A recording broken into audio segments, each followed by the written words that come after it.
Tuesdays with Tawana.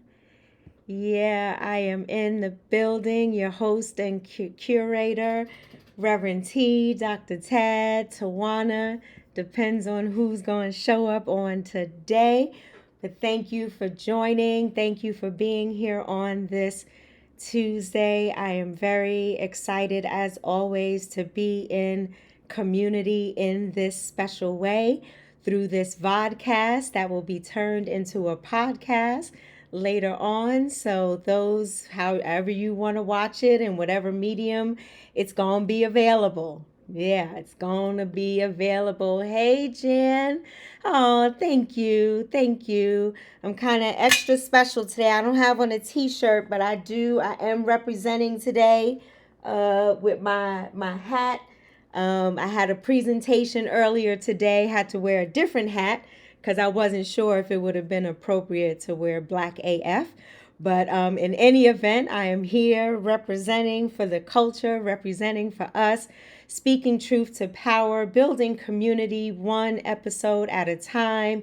So those of you who know how this goes, you just log in, comment to let me know you here, to give me some feedback, some questions, some concerns, what's on your mind. On today, we are going to talk about in the meantime and in between time. So if you are just joining us, we chop it up for about 30 minutes. I do not talk for the entire 30 minutes. I read the comments and put them up on the screen to insert everyone's voice into this narrative. I just finished doing a presentation on the power of language, and this is how we do it. This is how we do it. We insert our voice into a narrative that often ignores us or silences us or dehumanizes us. So this is a way for us to either insert ourselves into that narrative or to dismantle the narrative period and rebuild and restructure a narrative that is for us and by us, that will then lift up everybody, because we operate in Ubuntu. I am because you are. We lift as we climb. We don't leave people behind. So we focus on Black people and Black experiences and Black storytelling in this broadcast, and it's for all. It's for all to engage. And thank you, Jan. Yes, I'm glad you're here for all of it. I love you dearly. Thank you so much. Hey, Julie. Thank you very much. Thank you, thank you, thank you. Trying to switch it up, trying to switch it up. Hey, little sister. Yes, the kids are out of school, so I'm not traveling. Yay! So you're all the way live here. Thank you so much. Thank you so much. So, I was just talking about, just the power of our voice, and even though you're typing here, I insert your thoughts and your greetings and your questions or concerns into this narrative, because we are community. This is not me just sharing my infinite wisdom or everything that I know that I think is right and my way is the only way. We have some real conversations here. So I want to talk about in the meantime and in between time. So what does that mean?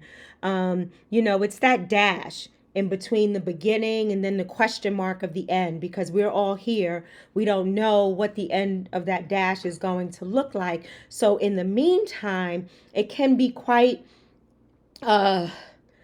concerning, when you don't know, when you don't understand what's happening in your life right now, when you don't understand or know the next step in the staircase. You just take the first step. You don't know how far you have to go, what you're called to do, what you are required to do.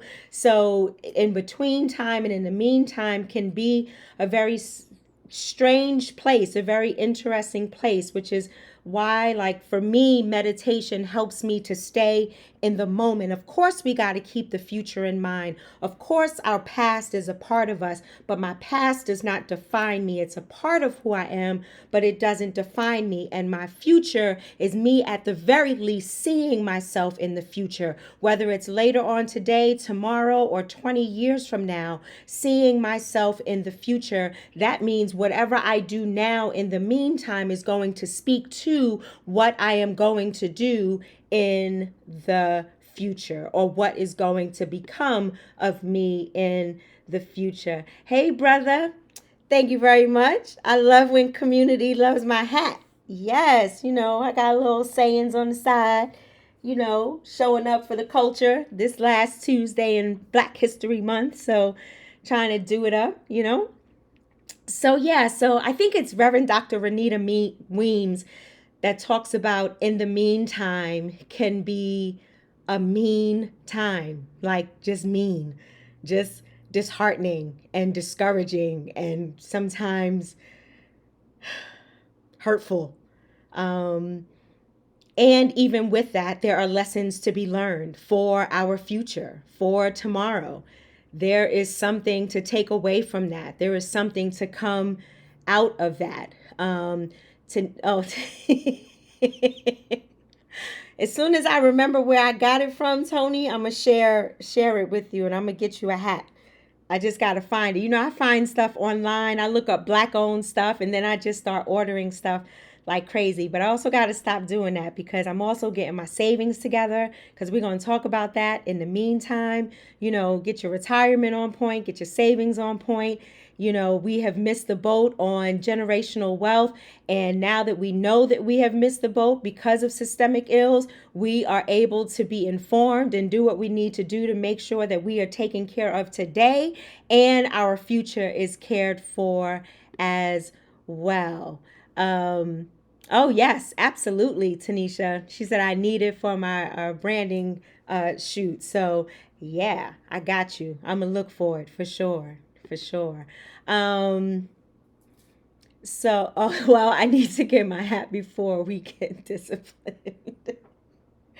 Yes, ma'am. I got you. I got you for sure. So, so it's Renita Weems that talks about that mean time. One word is a mean time, two words. And there is something that can come out of it because we are powerfully divine. We are communal, and we find, even in the process of healing from breast cancer, I talk about this often, where I find different things that bring me joy, whether it's talking to my children, talking with my grandson, seeing my family, doing Tuesdays with Tawana, enjoying the rain. I remember my mother used to sit at the kitchen table in a chair by the window and just enjoy the sound of the rain and watch the rain come down, because we had a beautiful view. We could see a part of Queens. We saw the bridge. We could see the Bronx and what used to be the Newport sign when cigarettes were like promoted all over the place. And I think it became an iHeartRadio sign. So, hey, Nona, how are you? Good to see you. Yes, thank you for joining. So, really bringing out what brings us joy. And my brother said, yes, he remembers mommy sitting at that table. So I enjoy the rain. And watching a show the other day, it said, you want the rainbow, you got to take the rain.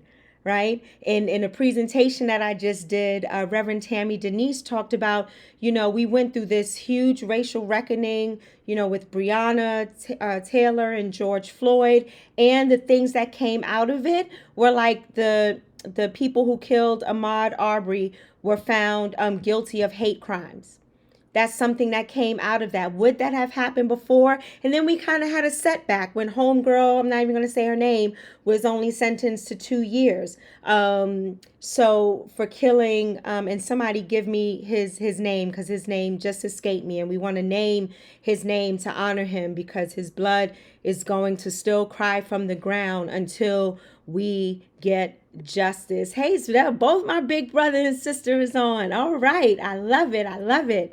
So something good can come out of these things. Like now we're talking about metastatic breast cancer. Now we're talking about the 41% morbidity rate of Black women as compared to white women. Now we are talking about clinical trials and how Black women and men who are diagnosed with breast cancer aren't afforded the opportunity to be introduced or be involved with clinical trials because it's just not shared. It's not information that's public. It's very bureaucratic. It depends on what hospital you belong to. It depends on what category you fall in, because as a researcher, as a phenomenologist, I know that I have to stay within the parameters that I am studying. So if it's someone that attended Facing Racism, I can't go and interview somebody that hasn't taken part in Facing Racism. So I do understand there are some parameters in the clinical trials that every Black woman or every Black person can't be a part of,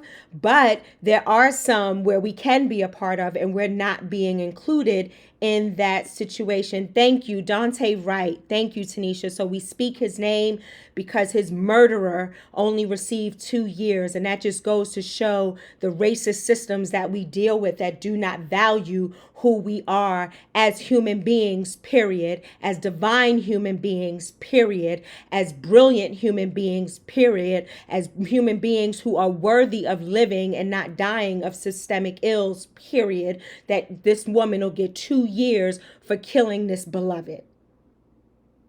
So we still have a lot of work to do, beloved, and we do it together as community. This is why we do Tuesdays with Tawana, because it's building community. There are some things that people just don't know and they don't see and they don't read. Like I'm not a news person because it's quite depressing.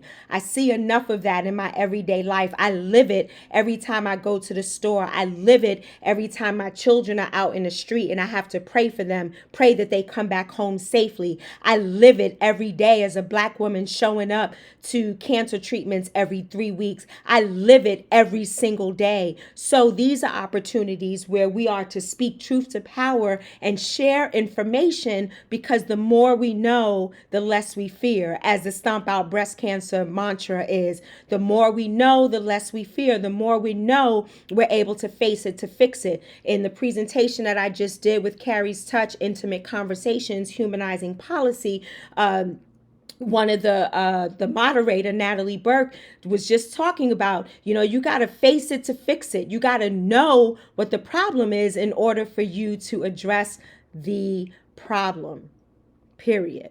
Tony said, because she wears her privilege on her skin, talking about the woman that killed Dante Wright. Absolutely. Absolutely. They all wear their privilege. And we talk about, this individualistic behavior, this narcissistic behavior, this behavior that is dehumanizing and degrading to people who are non-white.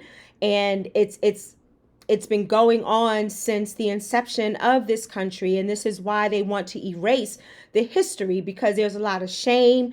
There's a lot of guilt. They feel as if there's not enough power to go around, and they're living in this false sense of power that's very individual, that's very self-centered, that's very egocentric. But the power we're talking about is the power with one another, to build egalitarian communities, to build communities that are serving us well, that have great educational opportunities, that do not have food deserts, that have adequate food and healthy food, that have access to health care, that have access to protection. When the police say protect and serve, which is a whole different conversation of needing police or not, or moving that to mental wellness, making sure that we are honored for who we are as human beings, despite the challenges that we might be going through, despite our losses, despite the things that are going on in our world. We have an opportunity to have the power with and not power over, as white supremacy and white power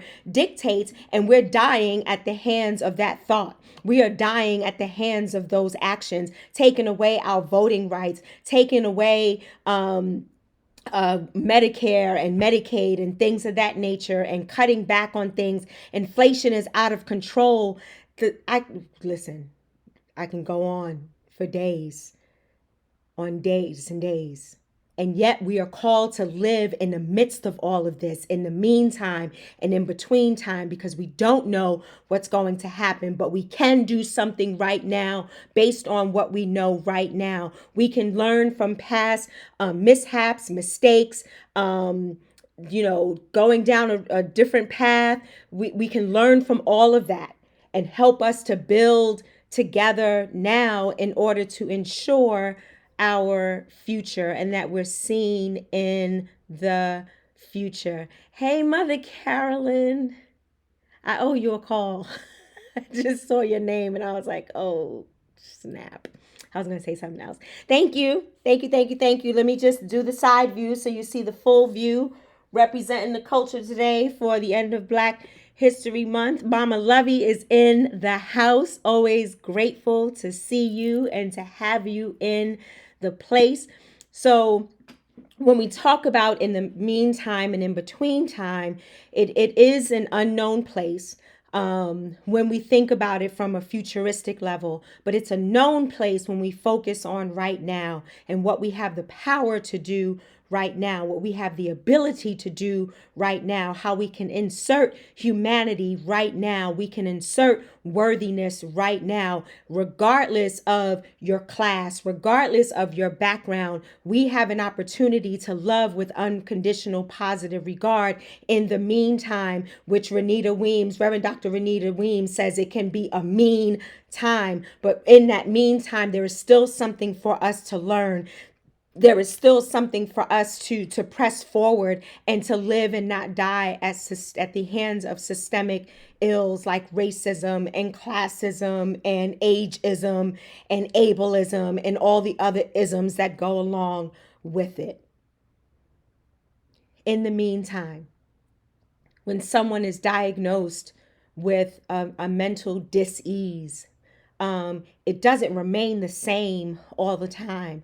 Our bodies evolve, our bodies change, medications have to change. You got to play around with different medications to see which one works. So being able to love someone in the meantime and not judge them or throw them away or just assume that they are just this way because they want to be this way. And if we just show that unconditional positive regard and have information and have the power to share information and to be present and to show up for our beloveds, then we can begin to change the situation and circumstance. As I was diagnosed with breast cancer, I didn't know, even though I had volunteered with breast cancer organizations for several years before I was diagnosed. And I heard the terms, and I heard terms like survivor and breast cancer, but we never got deep in the weeds. Like, what is HER2 positive? What is ER positive? What is PR positive? What is metastatic? What is chemotherapy and targeted therapy? And which ones make you lose your hair? And what is a mastectomy? What's a bilateral mastectomy? So all of that had to be learned in that moment when the information was fed to me. And I could have done several things.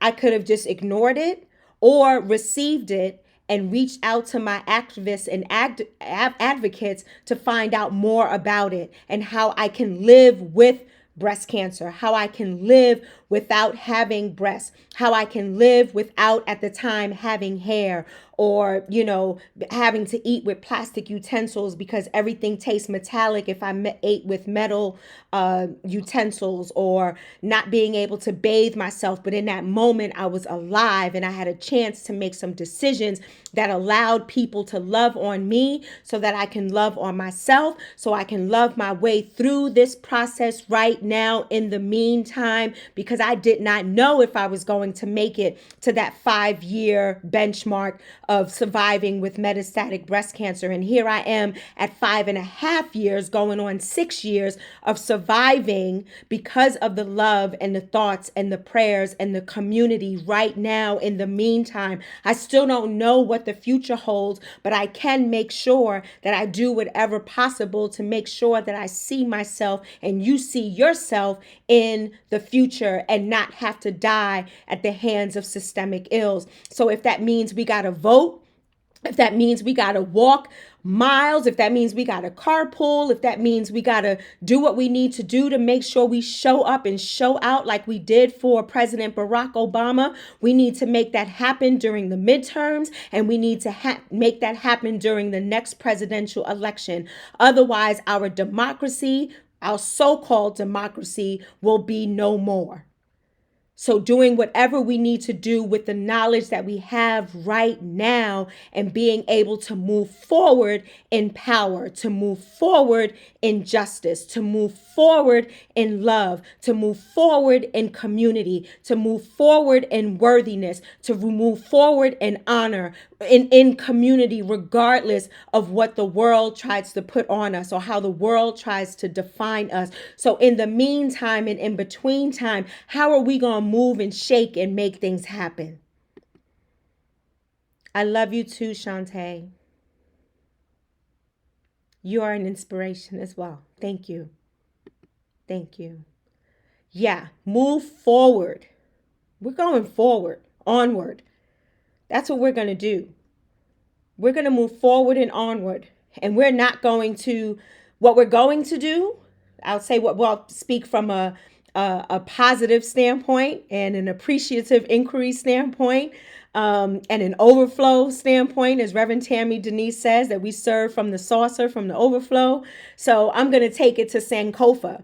We're going to take all that worked for us, all that is good, all that gave us life in the past, and bring it forward with us so that we might move forward, so that we might leave something for future generations so they too can move forward with the life-giving adages that we have planted and given unto them, just like it was given unto us. People marched. People died. People were attacked by dogs. People were enslaved. People were raped. People were dehumanized. People were mammied. People were displaced. People were separated from their families. And yet, we still made something out of nothing. We still made something and hope and peace and joy out of the disparaging things that were happening to us and that are happening to us right now. We can do it, beloved.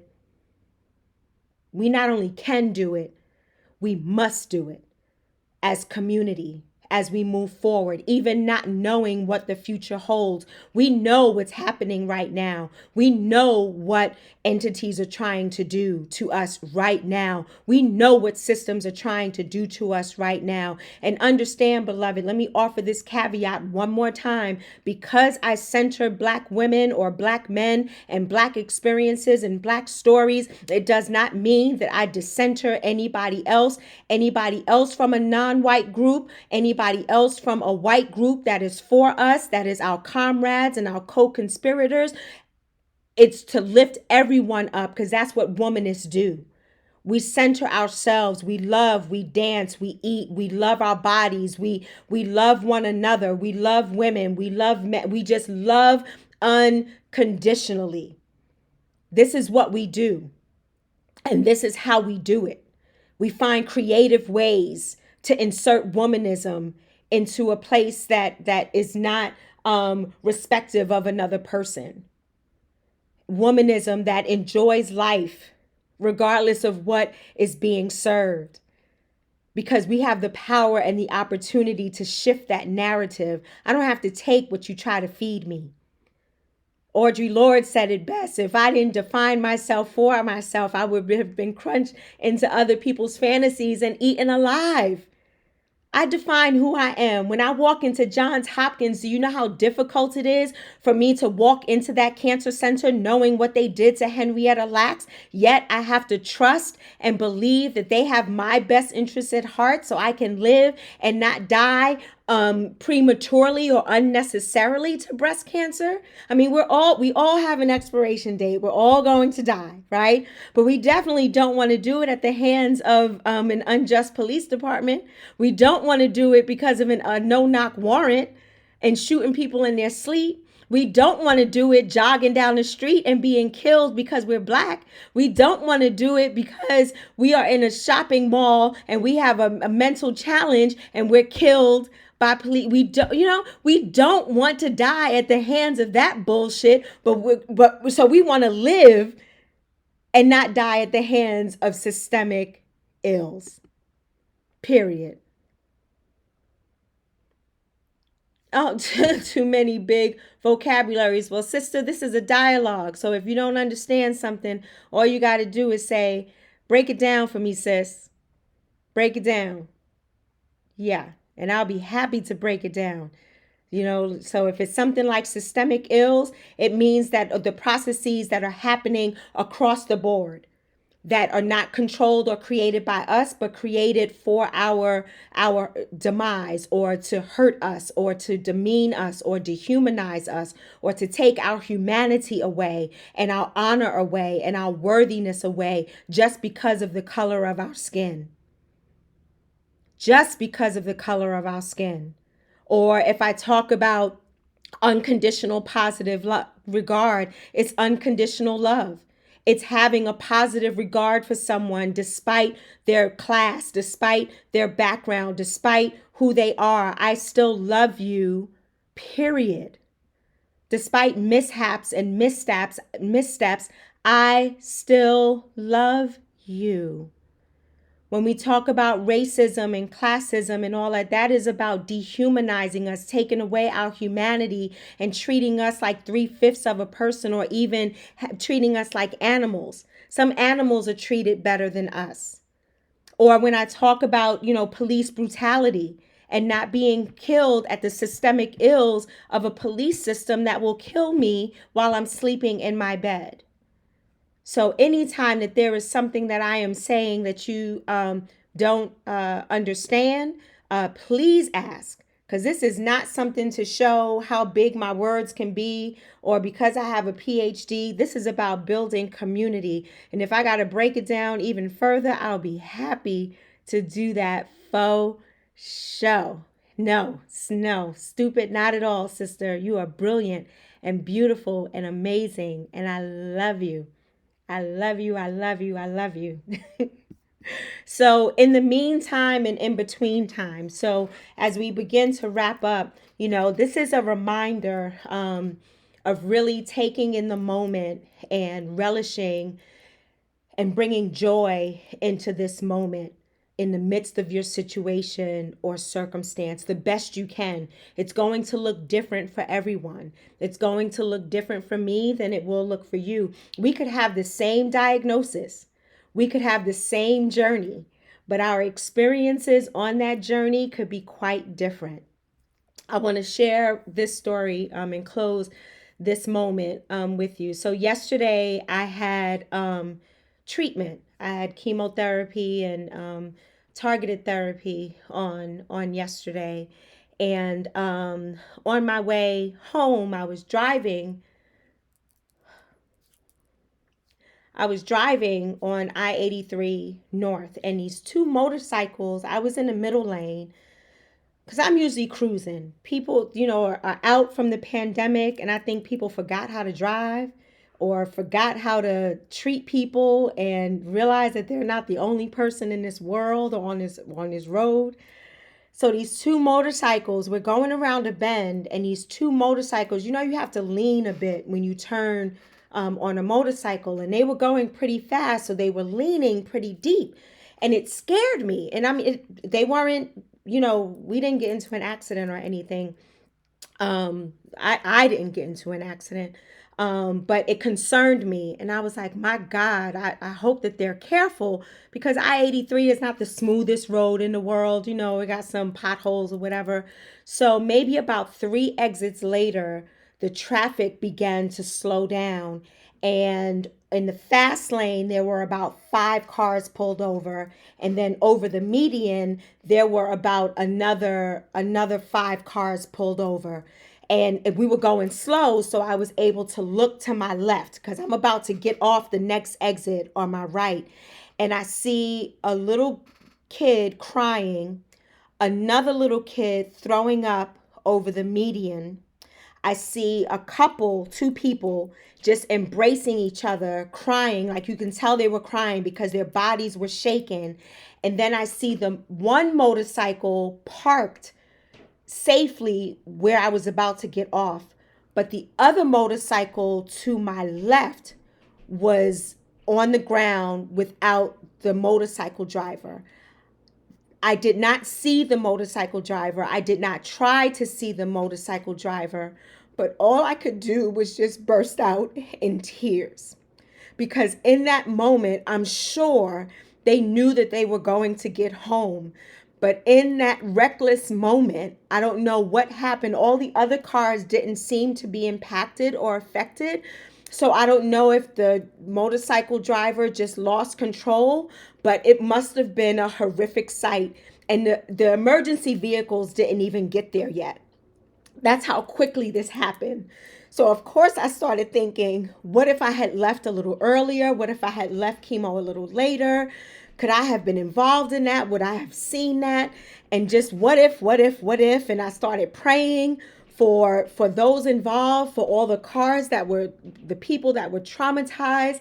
And I couldn't call 911. I was so emotional and I was driving. So I saw the other motorcycle person who went and parked his motorcycle safely. He was running back to the scene to the accident with his phone. So I'm hoping that out of all these people, because we're in the age of recording everything, that someone called 911. And I do hope and pray that that person survived and is okay.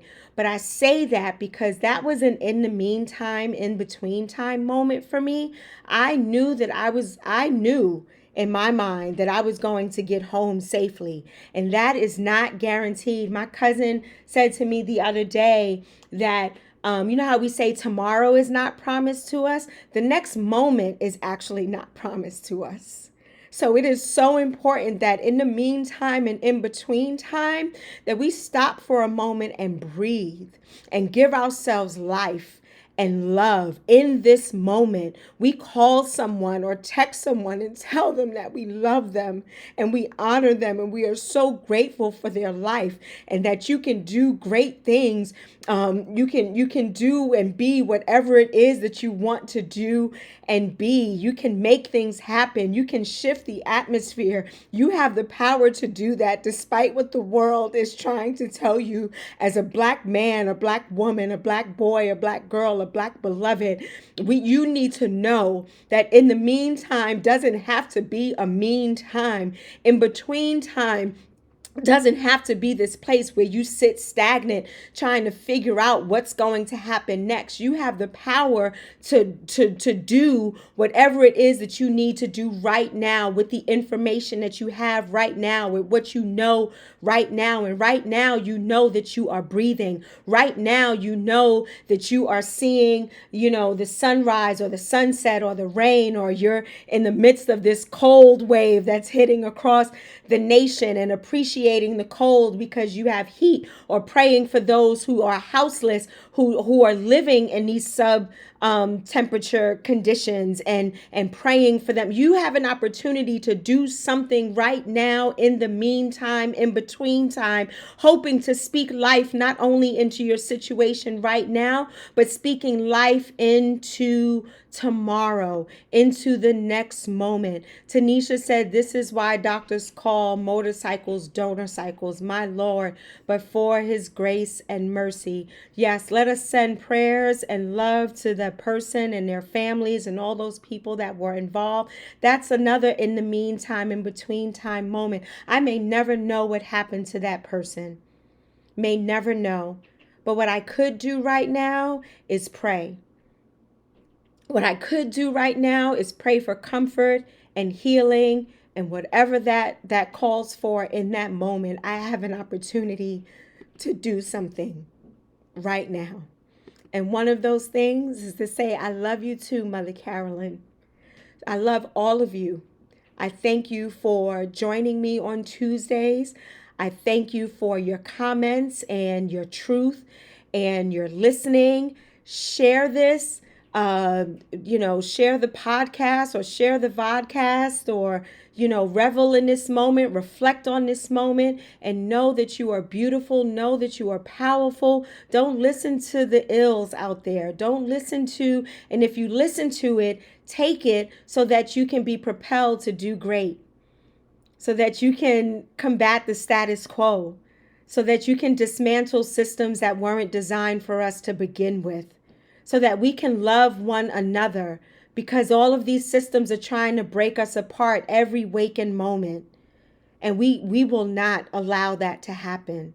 We will come together as community and we will make the change that we will be the change we want to see, and we will make the change that we want to see. And we will come together and make this happen so that we don't lose all that our ancestors have worked hard for, all that we are now working hard for, so that our beloveds in the future can then have something to work hard for. I love you. I love you in the meantime and in between time. Thank you for joining. Be blessed. Know that you are worthy. Know that I love you. And I want you to have an amazing, amazing Tuesday. It's Tuesday. So, I love you too, Tony. All right, y'all. I'm out. Thank you for rocking with me. Peace.